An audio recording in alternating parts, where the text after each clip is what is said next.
Shalom a todos. A Home Church Igreja em Casa apresenta Aulas com Maria. Eu sou Davi José de Ipatinga, Minas, Brasil.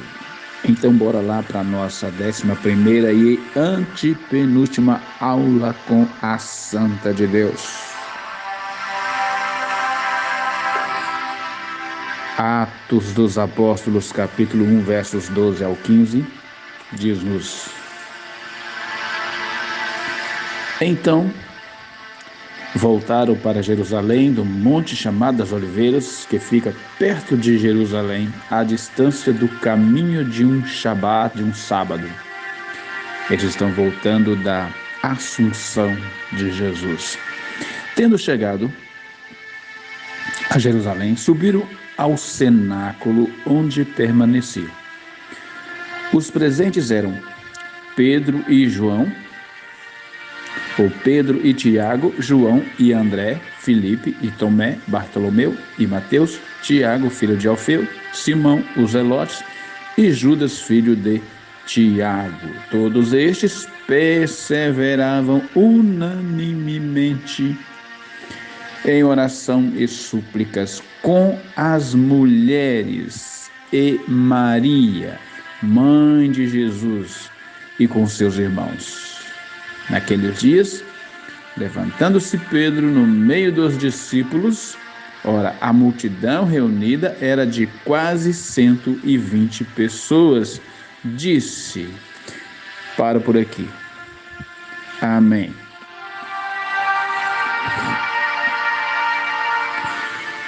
Talmide ou Talmide é a palavra hebraica para discípulo, que quer dizer aluno, aprendiz, seguidor, imitador.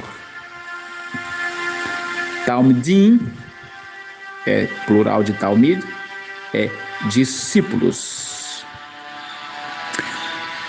Jesus é um rabino, aliás, é mais do que um rabino, ele é o rabino. Ele é o Mashiach, o ungido. Logo depois dele, nenhum rabino é tão importante quanto, muito menos, mais do que ele. Rabino ou Rabi, Ravi em hebraico, é professor, mestre.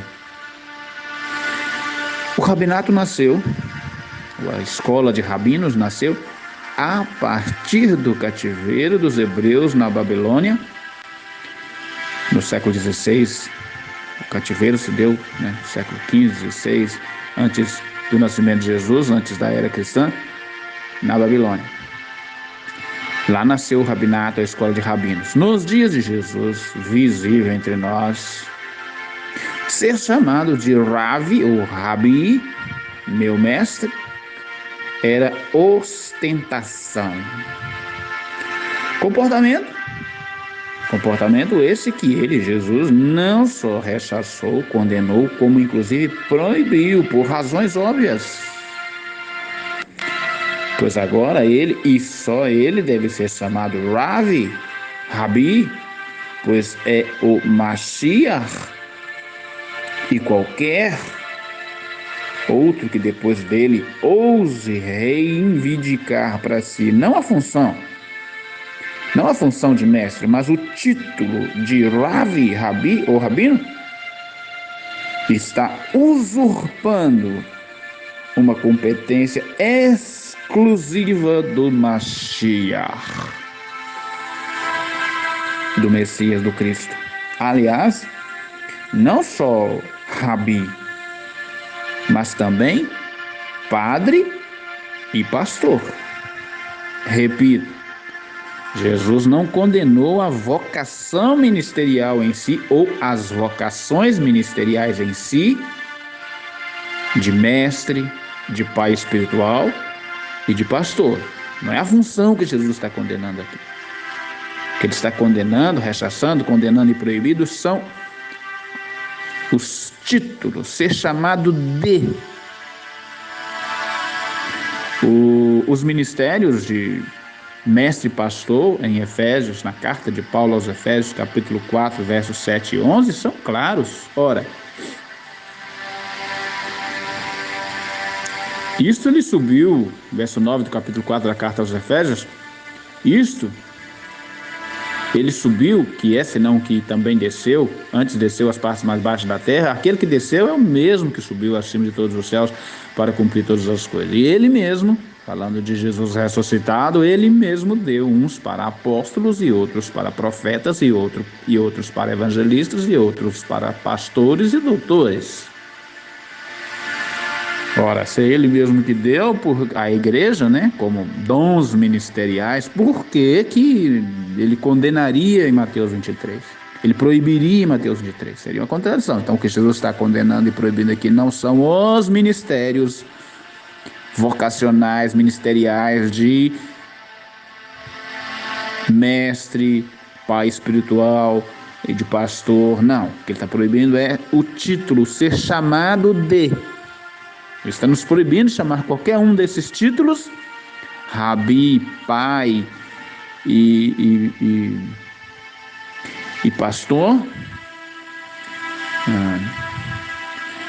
mas não está proibindo a função, sim os títulos. Deve-se exercer a função, mas sem ostentar o título. Em Efésios 4, 7 a 11, fala do mestre e do pastor, e na primeira carta a Timóteo, capítulo 1, verso 2, Paulo se comporta, ou refere-se a si mesmo, como sendo um pai espiritual de Timóteo, o jovem Timóteo. Então, exerce-se o tempo todo, na história da cristandade, da igreja, as funções ministeriais, as vocações de pai espiritual, de mestre, de pastor, que é um guia espiritual. O que Jesus está proibindo são os títulos. Que nós, a cristandade em si, não chamasse ninguém por esses títulos e que os próprios vocacionados ministerialmente não aceitassem serem chamados ou ser chamados desses mesmos títulos. Onde está escrito? Mateus, Evangelho segundo Mateus, capítulo 23, versos 6 ao 10, a gente lê isso com toda clareza. Me impressiona o fato de a cristandade não prestar atenção. Eu fico vendo os nossos irmãos judeus messiânicos, são os judeus que creem em Yeshua, em Jesus, e o acolhem como sendo o Mashiach de Israel, o Messias, o ungido prometido das profecias, e muitos deles são titularmente chamados de Ravi, Rabi, Rabino, ignorando o fato de que Mashiach proibiu isso em Mateus 23. O mesmo se aplica à cristandade, que tem chama os seus principais líderes espirituais, guias espirituais, de padres, que é a palavra latina para pais espirituais. E aí vem os reformados e chamam, né, ostentivamente seus guias espirituais de pastores, que é o mesmo de guia espiritual. Meu pastor, substitui inclusive o nome, né? Não chama o irmão João, o irmão Zé, não, chama de pastor, vira um nome, um título honorífico antes do nome, né? Uma ostentação do nome. Cristo nos proíbe de chamar alguém dos títulos e proíbe os indivíduos também de aceitarem esse título. Não a função, mas o título que ele proíbe aqui. Mateus 23, versos 8. Vós, porém, não sereis chamados pelos homens, ou vós, porém, não sereis chamados Rabi, pois um só é o vosso didáscolo, mestre, professor, e vós todos sois irmãos. E vós todos sois irmãos, irmãos. É claro que entre os irmãos há vocacionados para o ministério A, B, C, X, Y e Z, mas os títulos não devem ser utilizados por irmãos. Numa sala, numa mesa, como uma família grande, muitos irmãos, ninguém fica chamando um irmão, chamando o outro de doutor isso ou aquilo. Não. Tem irmão. Às vezes chama por nome, às vezes por apelido. É assim que funciona uma grande casa, numa grande escola, numa grande família. Prossegue Jesus. E a ninguém na terra chameis vosso Pai. Se você quer a palavra grega, é pater. Para rabi, é rabi mesmo. Para pai é pater. No latim é padre. Ou papa. Papa para papai, padre para pai. E a ninguém na terra chameis vosso Pai. Ninguém, é ninguém. Você sabe o que é ninguém? Pois um só é vosso Pai. Quem? O que está no Vaticano, o que está em Jerusalém, o que está onde quer que seja? Não, aquele que está nos céus, referindo-se a Hashem, o nome, o eterno, o santo, o único, todo-poderoso. Nem sereis chamados, na minha versão está mestres, uma tradução não muito clara, pois a palavra grega aqui para mestres, a raiz da palavra é categetes. O que é categetes? Guia espiritual, referindo, é o equivalente a um pastor das confissões reformadas e tal. Pastor, alguém que guia. Nem sereis chamados categetes, guia espiritual, pastor, pois um só é o vosso categetes, o vosso guia espiritual, o vosso pastor. E quem é ele? E quem é ele? É o Cristo, o Mashiach. E ponto final. Exerce a função proibida dos títulos. Por que isso é tão importante? Porque se rabino é professor e mestre, e só Jesus mais o Pai e o Espírito Santo são, podem ser chamados e devem ser chamados disso, logo, toda a cristandade é uma universal escola de irmãos, uma escola rabínica de irmãos, mas cujo rabino, cuja escola só tem um pai, só tem um professor, só tem um guia espiritual. Jesus, falando do Espírito Santo, diz: Ele vos guiará em toda a verdade, ou a toda a verdade. Ninguém pode... Quem ostenta o título de qualquer desses títulos aqui, rabino, ou rabi, padre, pai, guia espiritual, pastor, aceita esse título, atribui esse título e tal, e ostenta o título, está dizendo que há uma outra escola rabínica diferente da de Jesus. Não, a minha é da mesma. Não é não, que se fosse, você seguiria os passos do teu superior, e o teu superior está te proibindo de ser chamado disso ou daqui. Então o que é a cristandade? A cristandade é uma grande universal escola rabínica, mas só é de fato talmid, aluno nessa escola, quem de fato está comprometido no aprendizado, na imitação e reprodução do seu ensino transmitido em palavras e obras. Não basta dizer sou da escola, tem que se comportar como aluno da escola. No Evangelho de João, capítulo 3, versos 12 ao 16, depois de lavar os pés dos discípulos, Jesus disse, tendo terminado de lavar os pés dos discípulos, Jesus retomou as suas vestes, voltou para a mesa e perguntou, entendeis o que eu fiz? Vós me chamais de Ravi, Rabi e Adonai ou Kyrios, Senhor, e dizeis bem, pois eu o sou. Aliás, só ele é. Se tem outro rabi, outro rabino, outro pai ou outro guia espiritual, se tem outro, então ele não é. Só ele é, e só ele tem que ser chamado de. Vamos me chamar de mestre, Senhor, e dizeis bem, pois eu o sou. Ora, se eu, Senhor e mestre, vos lavei os pés, vós deveis também lavar os pés uns dos outros. Você quer ostentar o título? Faça como Maria, o título de escravo do Senhor e dos teus irmãos. Eu vos dei o exemplo, seguiu Jesus, para que façais o que eu fiz. Em verdade vos digo que o servo não é maior do que o seu Senhor. Ou ele está dizendo, não pode ser maior nem melhor que o seu Senhor. Nem o enviado maior do que aquele que o enviou. Agora que sabia essas coisas, bem-aventurados sois se as fizerdes. Ele é o exemplo, em palavras e em obras. E a gente segue, se a gente é da escola dele.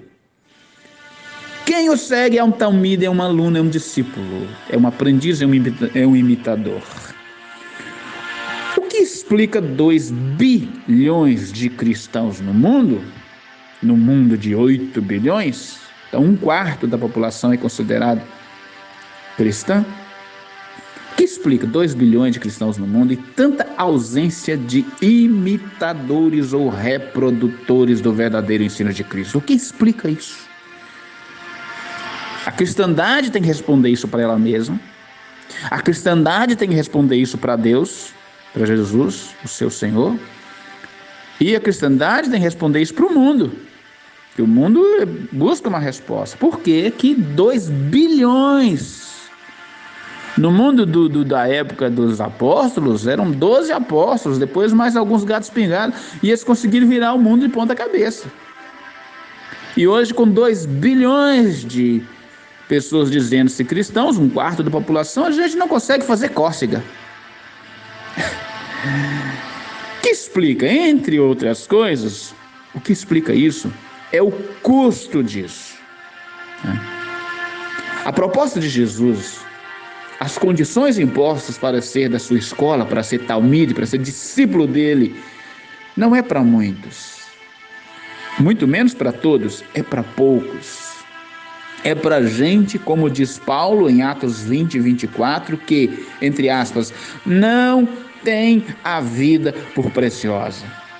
É gente que não ama a própria vida. Quem tem a própria vida por preciosa, tem amor à própria vida, vive em função de si, ou no máximo em função de sua própria família, não pode ser discípulo de Yeshua, discípulo de Jesus, está desqualificado.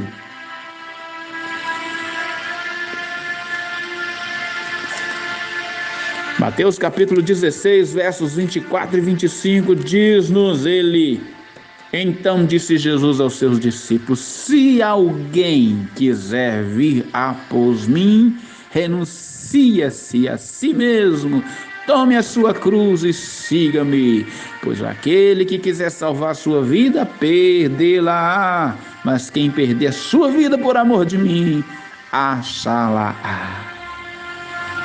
No primeiro século, qualquer pessoa que fosse vista transportando uma cruz, todo mundo já sabia, vai morrer, está no caminho da morte. Quem abraçava a cruz era para morrer, crucificado nela. É disso que Jesus está falando. Quem não está disposto a morrer pela sua causa, a causa de Deus, a causa do reino de Deus, pelo reino de Deus, por Jesus, está desqualificado. Logo, não é uma proposta para todo mundo, nem muito menos para a multidão. É uma proposta para alguns poucos. Em Mateus 10, para explicar, para entender melhor, Mateus 10, versos 34 ao 39, Jesus prosseguiu: não penseis que eu vim trazer paz à terra.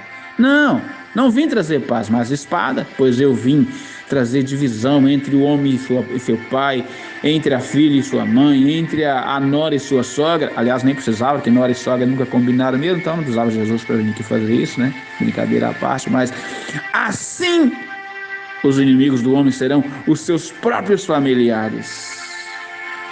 Quem ama o pai ou a mãe mais do que a mim, não é digno de mim.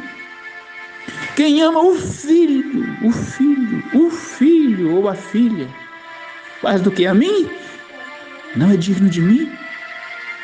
E quem não tomar a sua cruz e não vem, quem não toma a sua cruz e não vem após mim, não é digno de mim.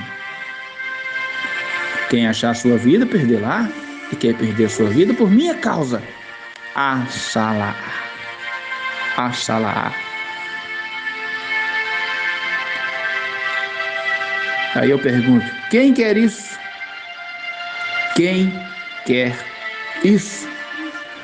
Nos nossos dias, numa sociedade tão ensimesmada, que o que vale é o prazer a qualquer custo, o alto prazer, o próprio prazer, e dane-se tudo e todos, dane-se Deus, dane-se verdade absoluta, dane-se os princípios, dane-se os valores, dane-se a verdade, dane-se tudo, dane-se o céu, dane-se o inferno, dane-se o diabo, dane-se tudo. O que vale é eu, o meu prazer, o meu prazer. É isso que conta. Numa sociedade dessa, quem quer evangelho, quem quer Jesus, quem quer essa proposta? Tem algum louco aí que quer? Quem vai querer?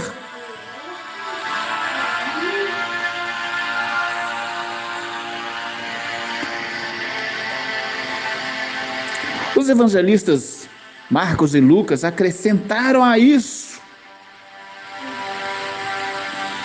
o fator vergonha. Em Lucas 9,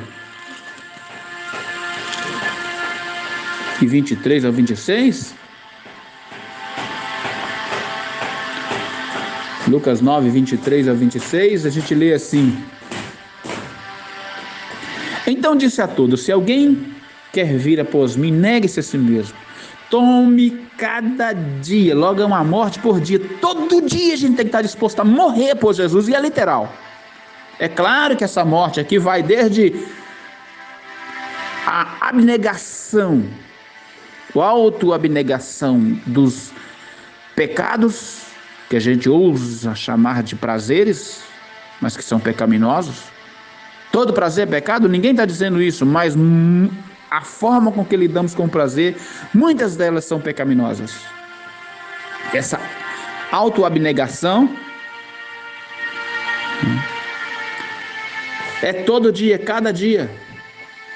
Jesus diz, tome cada dia a sua cruz e siga-me, pois qualquer que quiser salvar a sua vida, perdê-la, e qualquer que por minha causa perder a sua vida, esse a salvará. Que aproveita o homem ganhar o mundo todo perdendo o seu, prejudicando-se a si mesmo? Qualquer que de mim, das minhas palavras, se envergonhar dele, se envergonhará o Filho do Homem quando vier na sua glória e na glória do Pai e dos santos anjos. Vergonha, é uma vergonha ser cristão. Ser cristão no primeiro século, ou nos primeiros séculos, era um xingamento. Se você quisesse xingar alguém, pensa no pior nome possível, no pior título possível, você o chamava de cristão. É um xingamento, porque é vergonhoso e deplorável ser cristão. É parecer-se com aquele, entre aspas, maldito Nazareno que foi crucificado em Jerusalém na véspera da Páscoa judaica.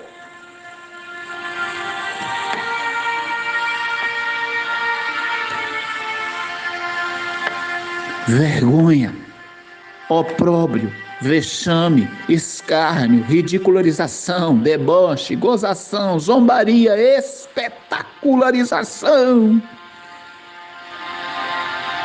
É esse um dos custos de ser talmide, discípulo do Nazareno, Yeshua, Jesus. Eu preciso concluir. E onde entra Maria? E o que nós vamos aprender com ela? Entra no discipulado. Maria, que até os 30 anos, digamos, foi a mestra, a professora de Jesus, por ser sua mãe, agora é a sua aluna. Ele a imitou 30 anos, agora invertem-se os papéis, ela o imita para a vida toda. Mas não a imita apenas agora, preciso lembrar isso. Desde o princípio, assim como Moisés, que em Hebreus 11, 24 e 26 diz que ele escolheu a vergonha de Cristo quando se negou a ser chamado filho da filha de Faraó, filho da Hatshepsut, a rainha Faraó Deus. Moisés se negou Maria também desde o princípio. Moisés abraçou a vergonha do Mashiach lá no Gênesis. Maria abraçou a vergonha do seu filho lá quando o anjo lhe disse que ela seria mãe dele. Maria, oh Maria, escolheu vir igualmente a vergonha, a desonra própria, ou a própria desonra, o injusto título de, entre aspas, prostituta, por causa de Jesus, para trazê-lo ao mundo para nós. Isso mesmo. Prostituta. Isso depois de ter corrido os riscos de, primeiro, apedrejamento. A lei dizia que uma prostituta poderia ser apedrejada. Alguém que no noivado ousasse adulterar contra o seu noivo. Mas ela também correu risco, já que esse aqui os romanos embargaram, ela correu risco de repúdio público. José não fez por ser um homem justo, mas Maria correu o risco de perder o próprio casamento, a própria dignidade, a própria reputação. Maria sujeitou-se à vergonha, ao desprezo,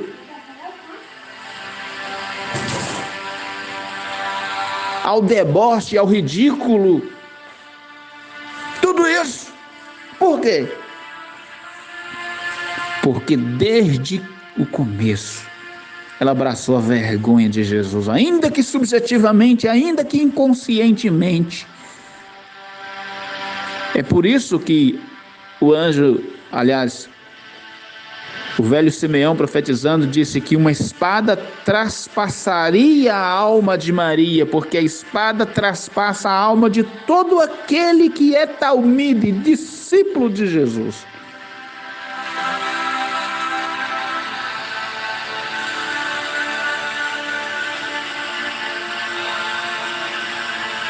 Maria se expôs. E essa exposição à vergonha, ao ridículo, ao escárnio, isso a qualificou como autêntica talmide, discípula do único Ravi, do único Rabino, o Mashiach, seu filho.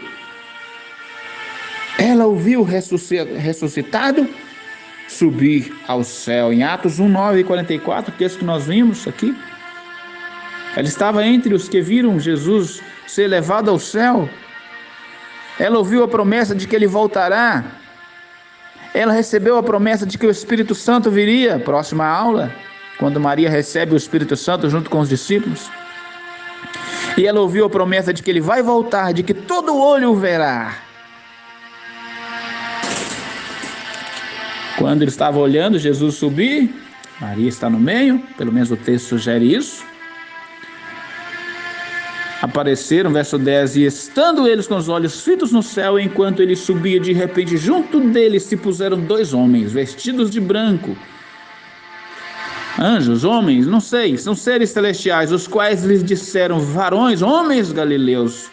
E aqui, homens não é para dizer só macho, mas também a todo mundo que estava ali. Por que estás olhando para o céu? Esse Jesus que dentre vós foi recebido em cima do céu, há de vir, assim como para o céu o vistes ir. Maria recebeu essa promessa.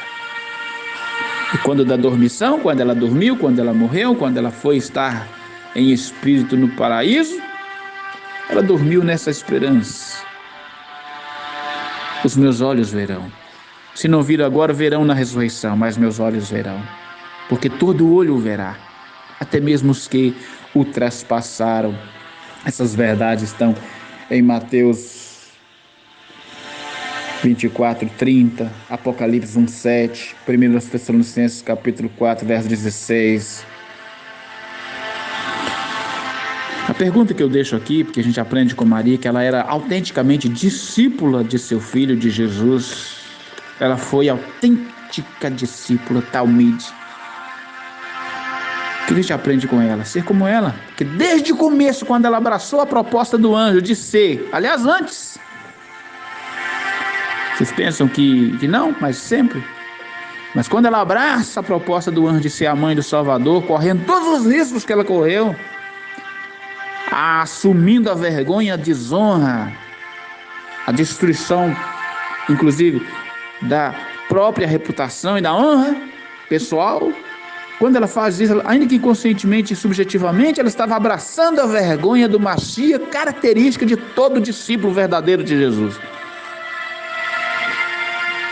Ser cristão é vergonhoso. Ser cristão é assumir o deboche. Ser cristão, como diz Paulo, é ser tratado como a escória da humanidade. É isso que é ser cristão, é estar pronto a morrer, a não ligar para a própria vida, a própria honra, a própria reputação, é não ostentar título algum, aliás, nem aceitar. Eu lendo a história dos mártires, muitos mártires se recusaram em vida a serem tratados ou chamados de mártires, porque colocava o sujeito de molho, já preparando ele para o martírio. Ele sabia que ia para o martírio, então muitos irmãos começavam a chamar eles de mártires, os santos mártires, ainda em vida. E eles disseram: não, nós não merecemos esse título, somos indignos desse título de mártir. Aí hoje, numa cristandade tão miserável como a que nós vivemos, em que os nossos principais, aqueles que deviam ser os nossos exemplos, são os que ostentam títulos pomposos, honrosos, com salários às vezes exorbitantes, ao custo da fé alheia, e dizem que são os verdadeiros talmidim, discípulos de Yeshua, quando de fato estão longe de ser isso. Maria, que poderia ter se auto-intitulada de Theotokos, mãe de Deus, ou qualquer outra coisa, negou isso, assumiu apenas o título de doulos, escrava, e abraçou a vergonha, o deboche, o ridículo, o escárnio, por amor de seu mestre, seu rabi, seu ravi, que é o próprio Filho, o Messias Jesus. A pergunta que o Espírito Santo faz a mim e a você é: quem de nós está disposto a abraçar ao discipulado de Jesus, do único e absoluto pastor, padre, papa e rabino, que é ele, mais ninguém, como Maria o fez, dizendo: eis aqui a tua doulos, escrava, cumpra-se em mim segundo a tua palavra, e abraçar a vergonha, a humilhação, o deboche, o ridículo, não valorizando o próprio nome, o próprio título, não valorizando a própria vida, não tendo a vida por preciosa, mas assumindo a vergonha, o deboche, o ridículo por Jesus. Quem está disposto? Quem está disposto? Maria esteve. Você está? Se não está, tchau. Estás desqualificado. Quem não está disposto a dizer: eis aqui o escravo, a escrava do Senhor, e abraçar a vergonha dele? Nós estamos à beira da perseguição intensa no Brasil, e muita gente vai morrer por causa de Jesus, se de fato ama Jesus. Estás disposto a abraçar essa fé, esse discipulado? Estás disposto a ser aluno nessa escola? Será que eu estou? Sem título, sem ostentação, meros irmãos que se chamam um ao outro de irmão, e diz a ele shalom, dá a ele a destra da comunhão. Irmãos sem títulos, porque o único título que Maria aceita na condição de escrava é: todas as gerações me chamarão de... A raiz da palavra que usada ali dela, a palavra grega é Macarios, que é a mesma utilizada por Jesus nas bem-aventuranças.